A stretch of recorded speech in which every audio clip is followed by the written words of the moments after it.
I am Natasha Pinnell, and I'm originally from Inglewood, Teaneck, New Jersey area. I say Inglewood, Teaneck because I was born in Inglewood, raised in Teaneck until I was about maybe in the fifth or sixth grade.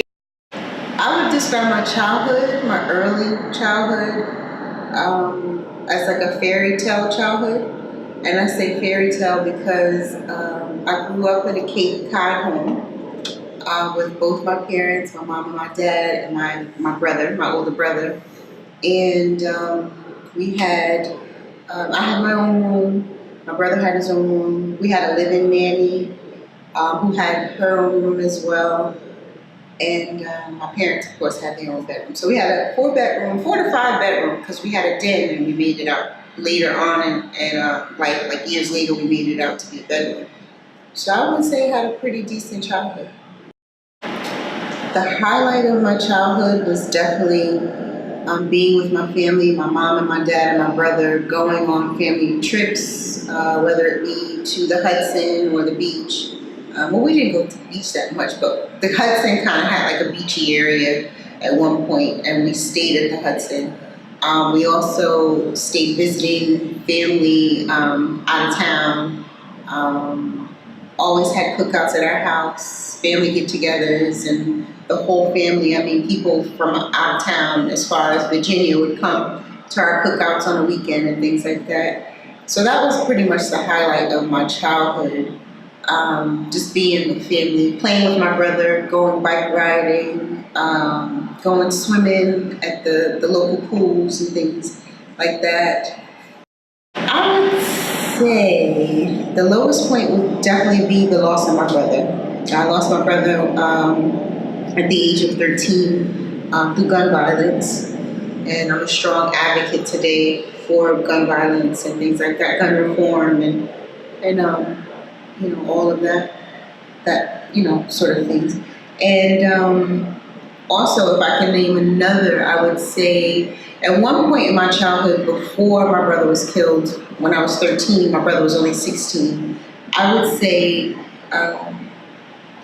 my lowest point personally was not believing that my family really loved me. I kind of was like a brat, and I labeled myself as the black sheep. Never was treated as the black sheep with my mother, my father, and my brother when we all lived together. But I kind of singled myself out, and I think now that I'm older, looking back, I associate that feeling wherever it derived from. I would say that it derived from me being the youngest and not able to do as many things as my older brother, was able to do. So I looked at that as my parents didn't love me as much because, I felt that he was always able to do things first or do more than me. And plus he was a male and I was a female, so both my parents always kind of put that out there, like, you're the youngest and you're a girl, so girls and ladies do this and ladies act this way. So I think because of that, in my mind, I thought that they didn't love me as much as they loved my brother. Okay, at the age of 36, it took me from 13 to 36 to really overcome my lowest point, and that was like the loss of my brother, because he was killed by a police officer.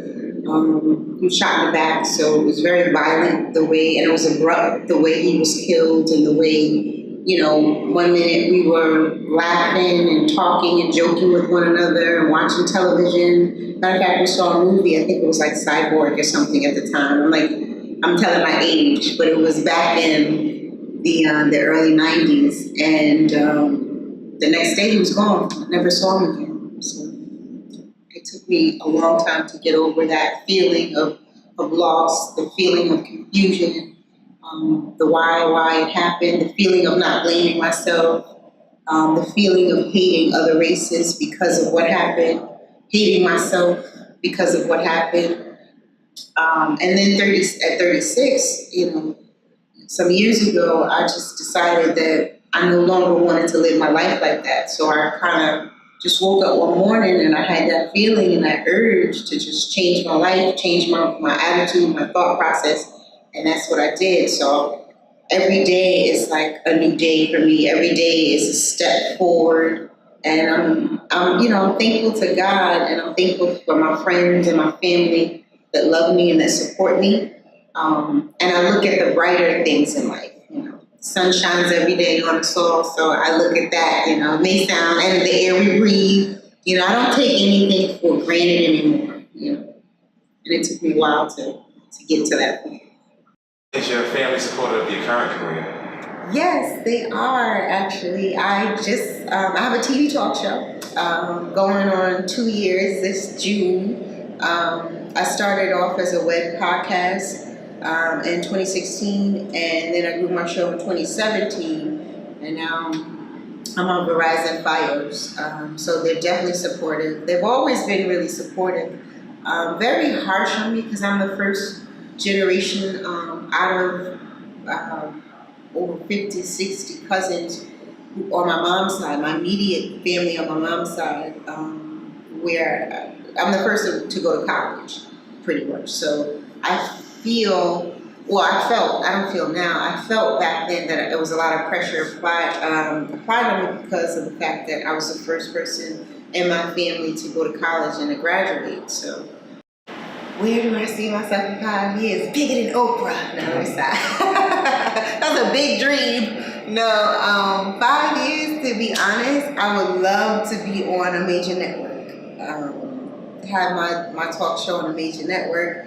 Have a core group of people, like a genuine team that I know that, we're all going to be able to support one another and things like that.